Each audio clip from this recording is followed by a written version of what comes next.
Good afternoon on what is a warm, bright and sunny day. It is Monday the 8th of July and I'm in the reading of a nice hot cup of tea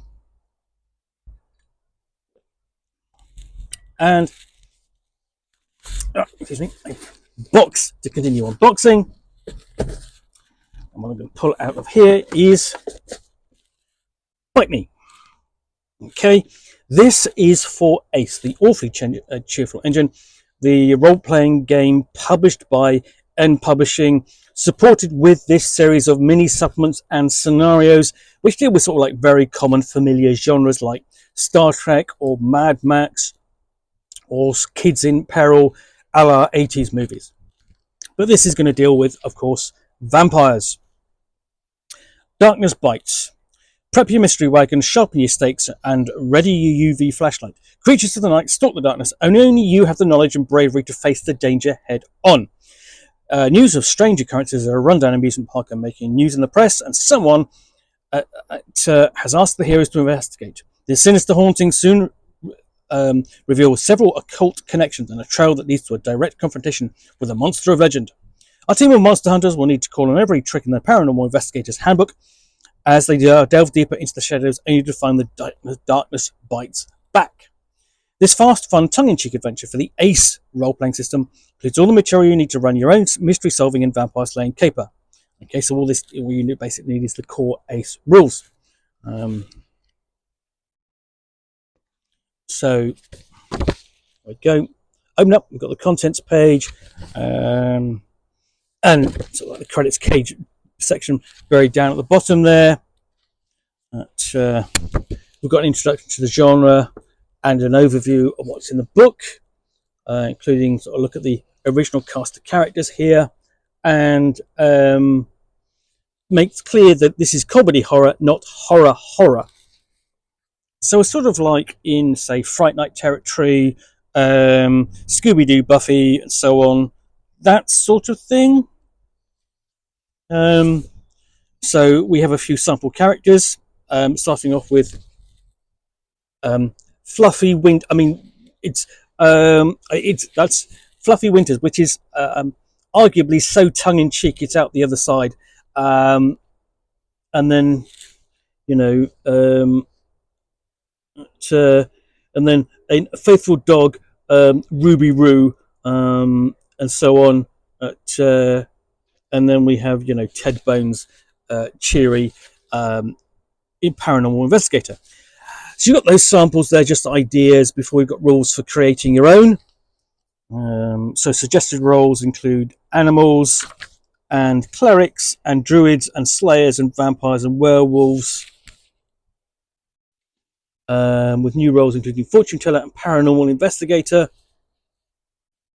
And then we have a section on new technology, so flashlight, garlic, holy symbol, Ouija boards, and so on. More difficult things to get hold of are EMF meters, holy water. So we've got a list of gear, and then some NPCs. So of course, crooked property developer, cultist, ghost, devil, mummy, etc., hexmaster, pirate ghosts. You see what this is going in. Pirate ghost, oh yes, Goonies. Crooked property developer,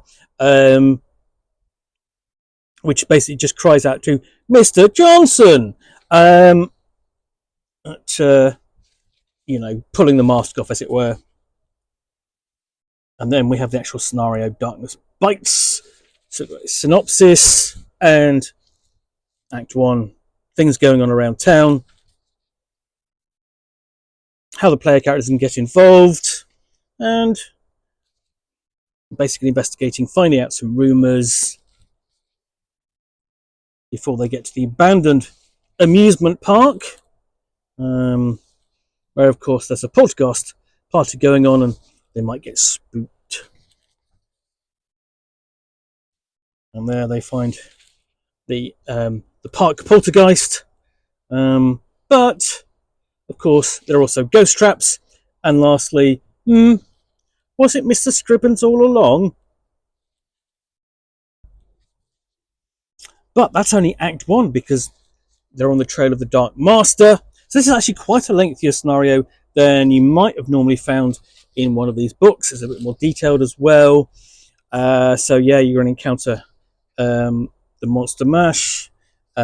So Adam, essentially the similar kind of Frankenstein's monster. You have an obligatory chase scene, and then a subterranean sewer setup for kind of like one of the final encounters. And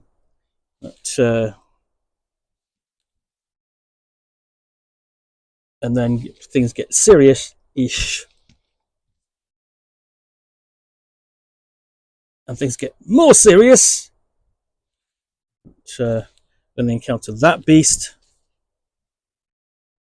and then things actually get most serious. We're near the Hall of the Draculas.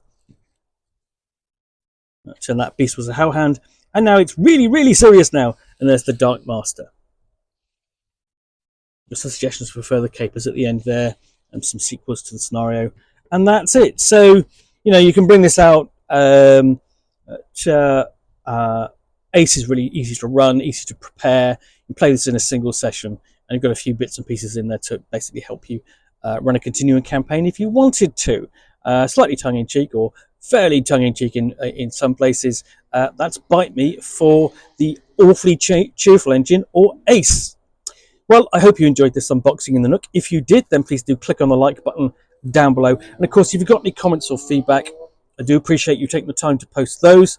And lastly, if you want to be alerted to get more unboxings in the Nook, where you'll see me out here with a box containing a book or game, or in this case, a Scenario Strike mini supplement for the Awfully Cheerful engine, which I will unbox and chat about to the best extent of my knowledge for roughly 10 minutes or so, all of course accompanied by a nice hot cup of tea.